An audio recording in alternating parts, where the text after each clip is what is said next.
My name is Thomas Sweeney. I've been a firefighter for the Clark Volunteer Fire Department now for 2.5 years. I love everything about it. We have a great group of guys here. We've all become friends and family, so it's a really good time here.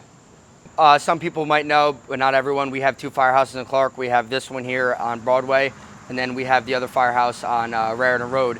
Normally, the volunteers on this department are split by where you live. So if you live closer to Raritan Road, you would be at the firehouse on Raritan Road, which is our Station 2. And if you live over here closer to Valley Road, you would be at a fire headquarters.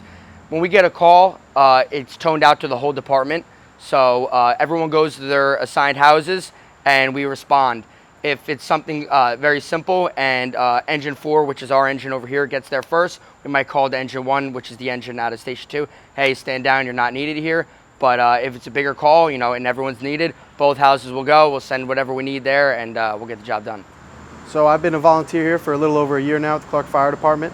Got involved with, I had a couple buddies who just talked about it all the time, and I just sounded like it was a good thing to do, fun, get some experience. This is our home away from home, so if you want to come by, hang out, watch TV, you're more than welcome to come here just in case a call happens. You're already here. Get on the rig and go. Like the other guys said, it's a second home. It's something to do. It's good to give back to the community. I like to help out. I want to be part of something and, be involved. I don't want to sit on the sideline or go, oh, that's a shame something happened. Well, it's just, it's a good rewarding feeling. It's a nice feeling to know that you're helping somebody, that you're making a difference, and you're out here doing it with your friends and family. All right, so since we're a volunteer department, we don't have guys who stay here all the time like a paid department would. We have a few members that are on the Clark Public Works, so that includes myself. And if you're on Clark Public Works during the day, if we get any calls, we would leave our job, come here, do what we have to do here, and then go back to work immediately. So, that's the difference between us and a paid department. Paid departments have people at their firehouses 24/7, 365. And we don't have that, But if you're in town, we get a call, you should be here. You're more than welcome to stay here as long as you want, but you don't have to be here. It's nice when you can help out or, when something does go the right way and there's not a couple weeks ago we had a strange fire on the deck. Nobody was home, and luckily the neighbors called in and we responded and able to put out a fire on a deck, which doesn't seem like a big deal, but if that would have went unnoticed, they could have lost their home. So if I'm home and we get a call, I have a small pager, goes off, it makes a loud noise so I can hear it, goes off, it'll give me the address of the call and what actually is going on. So you should always keep in the back of your head what that call said, the address of it. You drive to the firehouse, you get here, you get your gear, and then you get on one of these two apparatuses and go to the call.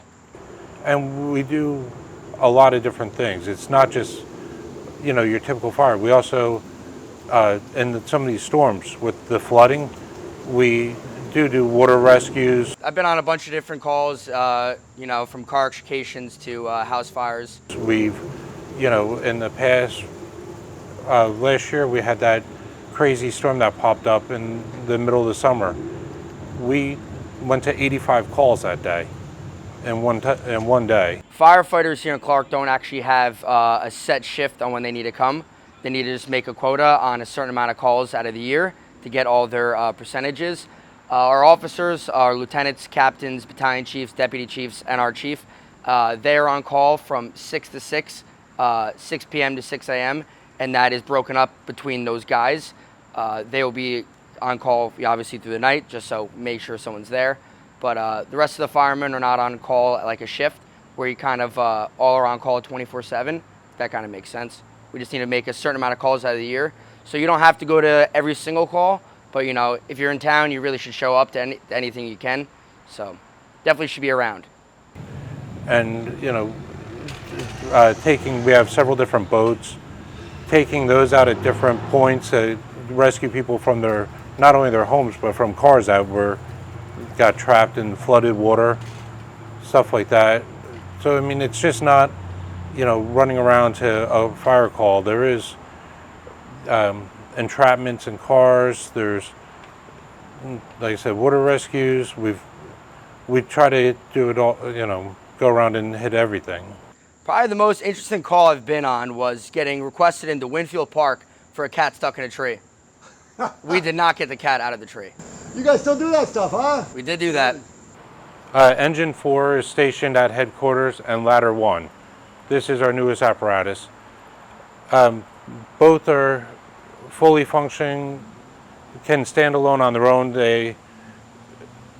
For a ladder, this actually has its own water tank, foam, so this can do everything this can do, plus it has a ladder, so we can get up to, as you notice, there's a lot of new buildings in town that have multiple stories, and we need to be able to reach everybody. The coolest part of it probably has to be flying the ladder or the truck and just getting up in the bucket, or just like extending the ladder all the way out, spinning it around, just messing with it and having fun. Okay, so altogether we have 6 pieces of apparatus. We have engine 1 through 4, and then we have our ladder 1 over here, and then we have truck 3 over at station 2. They do not require a CDL to drive a commercial driver's license. They're emergency vehicles. So we do in-house training, and when you're qualified to drive the apparatus, you're able to drive it to and from calls. Yeah, I'm fortunate enough to be qualified on every apparatus we have, so I've driven the engine, the ladder, trucks, you name it. In the event of a call, we come in, our officers' gear is set up first, and then our members' gear is set up. Everyone has their boots and pants set up so that it's easy to get on. We have our coats. Each member has their own mask. And with these masks, these are the newest ones. They have a camera built into them so that, it's everything to help and make everybody safer and quicker and easier access. Tail of your coat, everyone's coat is got a name, your name on it. That's like our helmets all have a number, that's your line number. So that's the order that you came on. And then red helmets, white helmets, that shows where you are in rank. One of the scarier calls I've been on has been on the Parkway, probably, seeing some crazy crashes. You don't want to see people like that, but, got to help them. This is the jaws of life. This just spreads apart. It doesn't cut. This is what they call multi-tool, so it actually will cut or spread. And then this is just strictly a cutter. That's just down dirty. You're cutting through pretty much anything with that type of lobster claw on there. It's just a matter of turning it on, and then, so now with this tool, as you can see, it has teeth on the top and bottom, so it can spread, and it can actually, this is a multi-tool, so if there's a door frame or a column in there, we could actually crush it or spread it open.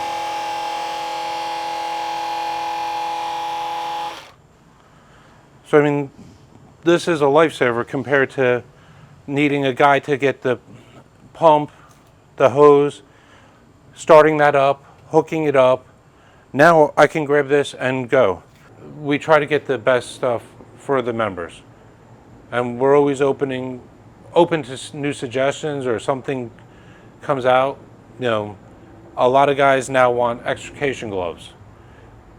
Due to the amount of calls with the car accidents, we generally use our fire gloves, but the problem is guys don't like to use their fire gloves at a car accident. That's the tones. Did they tell you to call? That's a call.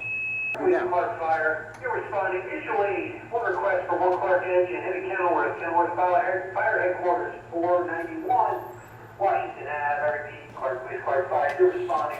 Come on, boy. Usually, one Clark engine into Kenilworth, See that? 491 Washington Ave. Tab dispatch, 1835, number 2.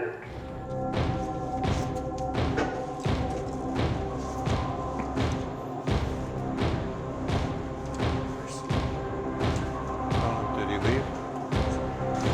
This is not a drill. Nope. So now, not only do you have the pager go off, but we also have e-dispatch.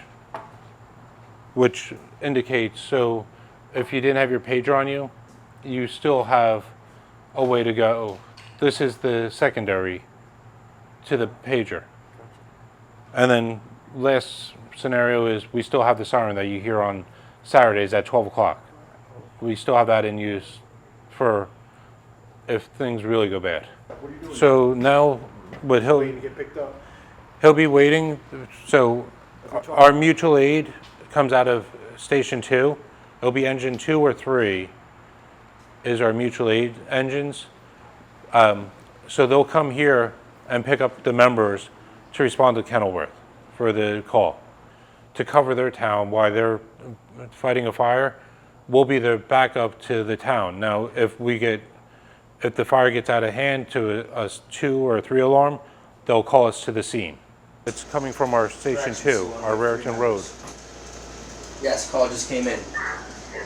This is mutual aid into Kenilworth for a hazardous material scene.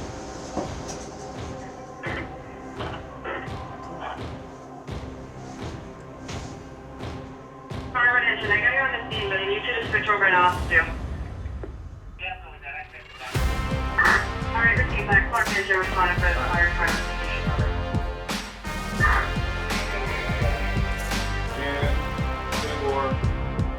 And that's it. Yep, that's part of Union County Mutual Aid. Helping each other out. So all towns in Union County are part of that. Yep, there's a lot of towns already there. Garwood, Roselle Park, Roselle, Linden, a bunch of towns. Yeah, Cranford's there. Ready, guys?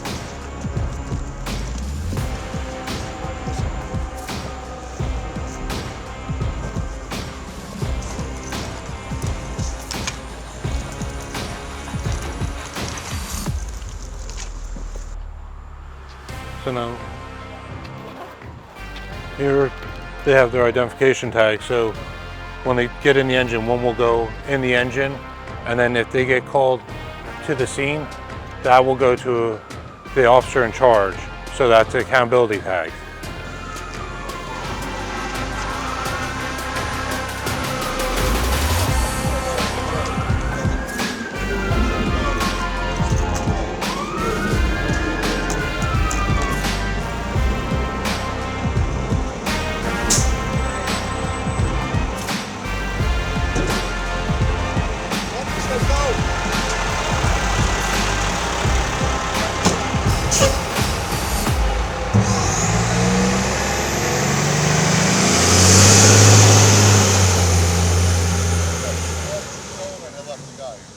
So on the fire department, we have 43 active members, and we're always looking for more. If you're thinking about becoming a volunteer, just do it. It's fun. Get your feet wet, try it out. If you don't like it, you don't have to stay with it, but might as well try it once. All right, so we normally take people on immediately.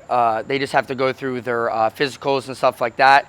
You know, they could join at any time of the year, and once they join, they'll be a probationary member here, which limits them from doing stuff that full firemen can do.